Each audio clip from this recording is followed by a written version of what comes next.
Happy First Timer Friday, everybody. I am Michele with Fun in Key West, and I am so glad that you are here.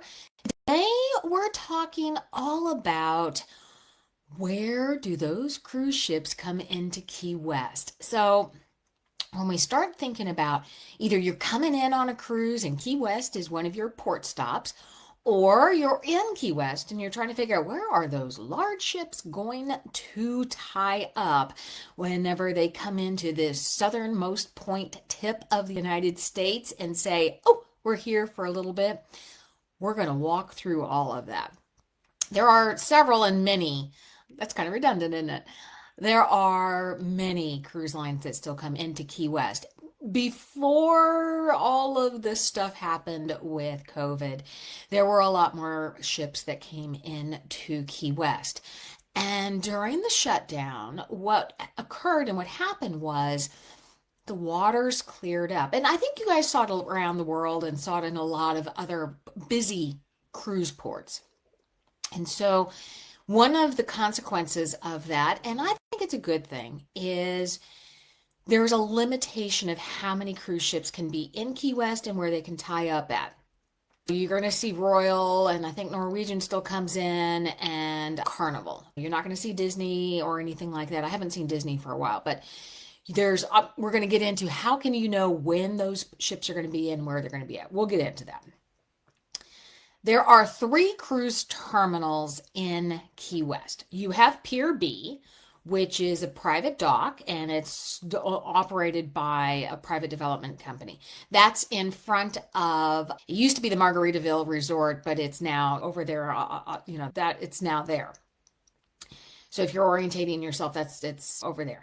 It's the most frequently used by the larger ships and the major cruise lines because it does have that access, and they're allowed to have the larger ships there. It has a very close proximity to Mallory Square. So when you're standing in Mallory Square and you look that direction and you head down towards Ocean Key and all of that, you're going to see that there. That's where they're going to dock. And you're going to be right in the heart of Old Town and right by Front Street. And if this is where your ship is going to dock, this is a great place to start because you're pretty much in walking distance of everything.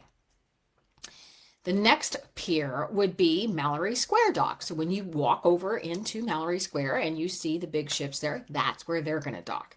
It's right next to all the action. You're going to have, now, most of them, if not all of them, leave before sunset, so they won't block the sunset view. That's sort of the agreement that they have.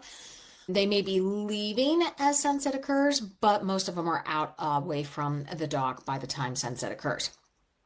Again, though, if this is going to be your stop, you're going to be right in the heart of Old Town. You're going to be near Duval Street.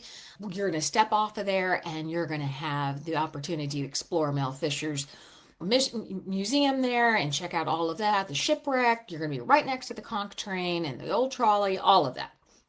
You're a short walk from the Ernest Hemingway house and the Truman Little White House over in the Truman Annex, and all the wonderful things that you can do in Key West. When multiple ships are in port, some of them then dock out farther away at the Navy's Outer Mole Pier. This is, again, when there's multiple in, so this is the last open slot. You're going to have about a 5-minute shuttle to reach Old Town, and these shuttles are provided by the cruise lines. It's still accessible. You still get to see all of it. It's just a 5-minute shuttle, so you're still pretty close to everything. As I mentioned, you come off these ships, you're in town for maybe 4, 5, 6 hours, maybe a little longer if you come in real early. What can you do? There's lots of things to do. And even if you are not on a cruise ship and exploring Key West for just a little bit of time, add this to your list of things to do, especially if you are a first timer. Head down to Duval Street. This is the heart of Old Town. This is where you're going to find a lot of the live music, a lot of shopping. You're going to find lots of options for key lime pie because, of course, you are going to be in Key West and you're going to want to try key lime pie. And lots of yummy cocktails, tropical, and everything inimaginable. You're going to continue going down Duval and get down to the southern end, and you're going to stand in line because if you are on a cruise ship, you are going to stand in line and you're going to get yourself a picture with the southernmost buoy. Now it's going under some refurb right now. This is summer of 25. So there may be something that steps in and replicates that. Just keep yourself aware of that. There are live webcams that you can then check what's going on. If you're in town or out of town, you can check in on those, especially around the southernmost buoy. And you can also check out the line and see what the line looks like. Down on that side of a town and the island, you have like I mentioned before, the Ernest Hemingway house.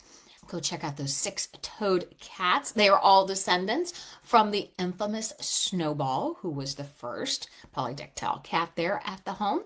Take the tour, learn all about Hemingway and Pauline and how they enjoyed the house and the things that they did. Be thankful, because now there is air conditioning inside the home. For many, many, many years, there was not air conditioning. And it can get a little toasty in the Hemingway house come August. If you are traveling with young people or want to see what would be in the waters around Key West and the Florida Keys, check out the Key West Aquarium.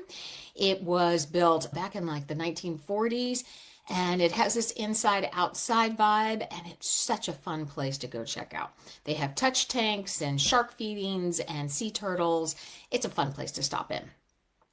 If you love and want to experience some presidential history, be sure to check out the Truman White House. Why is it called the Truman White House? Well, President Truman spent so much time in Key West at that specific location that it was just nicknamed the Little White House because of the time he spent there. It is still a presidential location, so you're not going to be able to take a lot of photos inside. But take the tour, go figure out, just go the stories that you hear about who's been there, the things that have occurred there, the meetings that were there. Go check it out. That is, if you are into history and want to learn a bit more about that, that is definitely a place to go. Another place to check out while in town would be the Butterfly Conservatory. You have rare species you have birds and you have butterflies and you have tropical gardens and you have the resident flamingos, red and scarlet, and you can see them. This is not air conditioned, so it is going to be humid, and your hair, if your hair is anything like mine, it might be a good day when you walk in and a really humid, frizzy day when you walk out, but I'm telling you, it is worth it just to walk through and see all the butterflies and just see red and scarlet. They're amazing. If you want to put your toes into some sand, now Key West isn't known for its beaches. None of the Florida Keys are known for its beaches. You're not going to go surfing or anything like that. But there are places that you can sit down, watch the water, look at the ocean, snorkel, or just lay out and get a tan, or just have a picnic. You can check out South Beach. You can check out Zachary Taylor State Park. There is an entrance fee, but it covers you as an in and out all day. You can check out the Civil War fort there. You can sit on the beach. You can go snorkeling. Lots of fun things to do. There are lots of ways to get around Key West. First option always is walking. Key West is very walkable. So when you're in town, know that you can pretty much walk to all of the highlights that you want to check out within Key West. You can rent bikes and you can rent scooters. Make sure that it's convenient for how you're getting from where you are docked if you are coming in on a cruise ship, and that it's an easy way to drop off or all of that. Just coordinate that. Another fun thing to do is you can hop on, and it's located there usually around Mallory Square, is the Old Town Trolley Tour.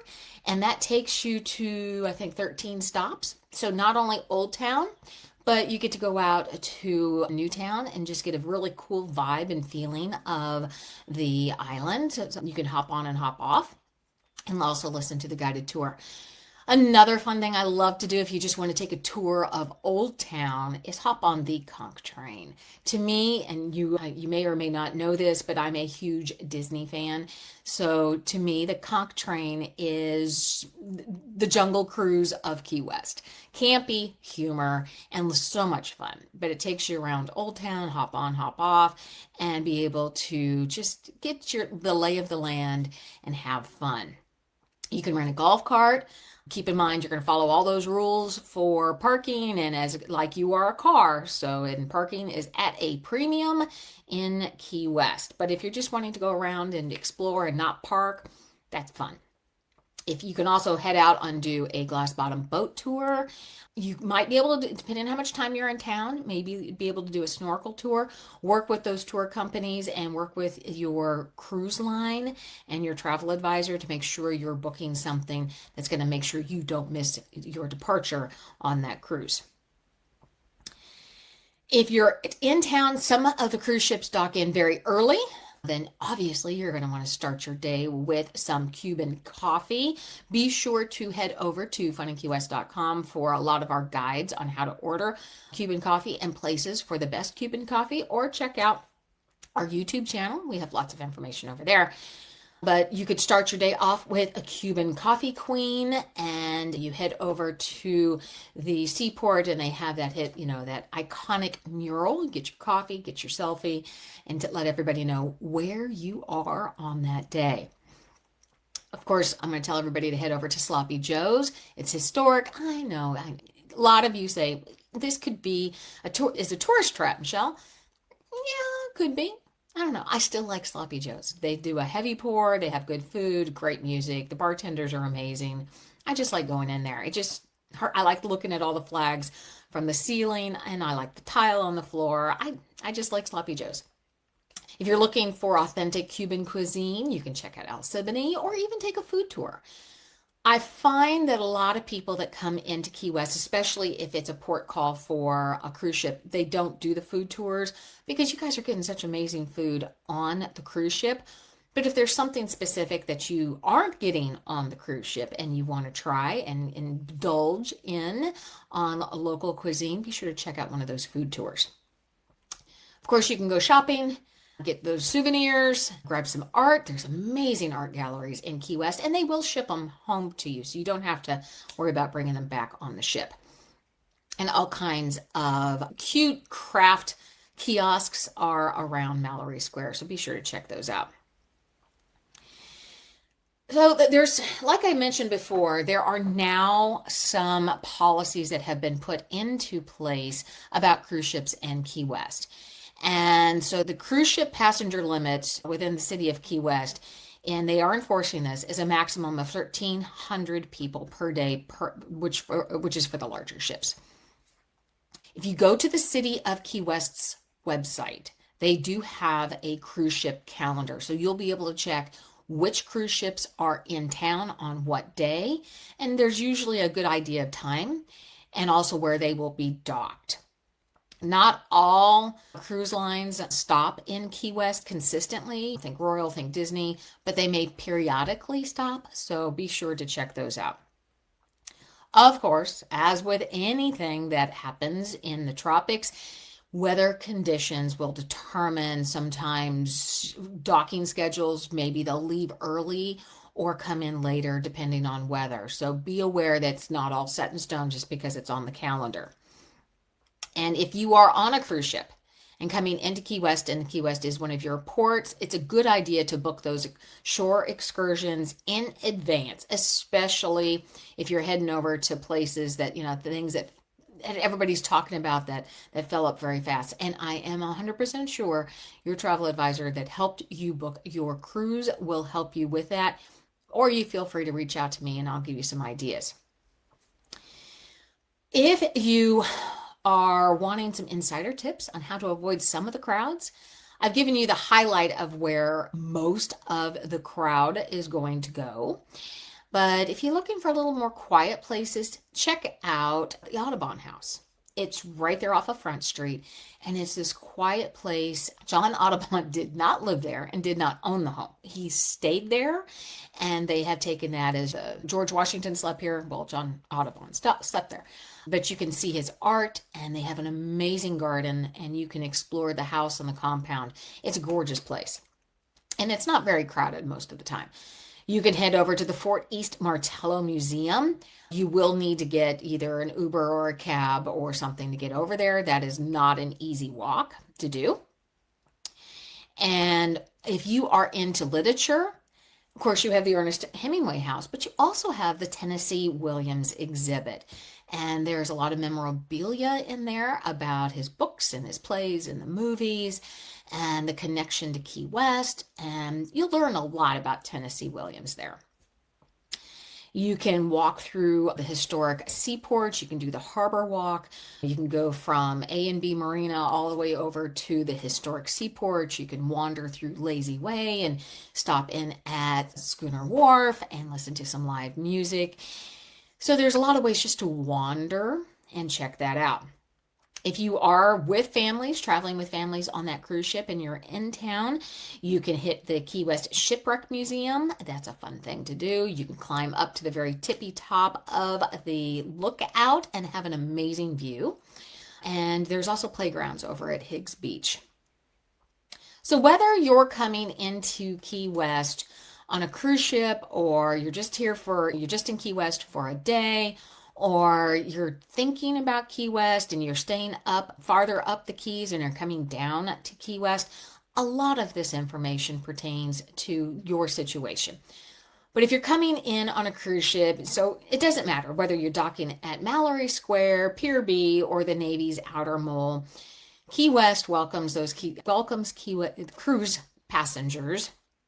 And there's always a cold drink that you can find. Have you been to Key West on a cruise? Was it one of your ports of call? And what was your favorite thing to do?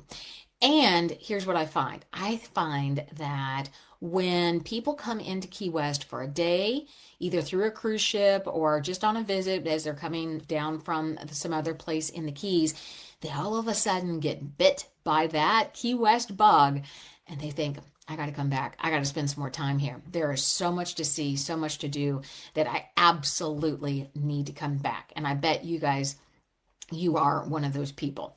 Let me know. I want to know how you've experienced Key West. Have you only done it for a day? And how long did it take you to come back and experience it for much longer? There are lots of free guides over at FunInKeyWest.com. Plus, there's a lot of free guides over on our YouTube channel. And of course, our podcast. So be sure to check that out wherever you get your podcasts at, and check out our YouTube channel. And also, if you are wandering over and our website over at FunInKeyWest.com, sign up for our book club. We have a book each month that has some sort of connection to Key West, and we just announced the July 25 book. So be sure to check that out. I am Michele. You guys have a great Friday. Thank you for stopping in. Thank you for joining me. So glad you're here. You guys have a great day and a great weekend. We'll talk to you later.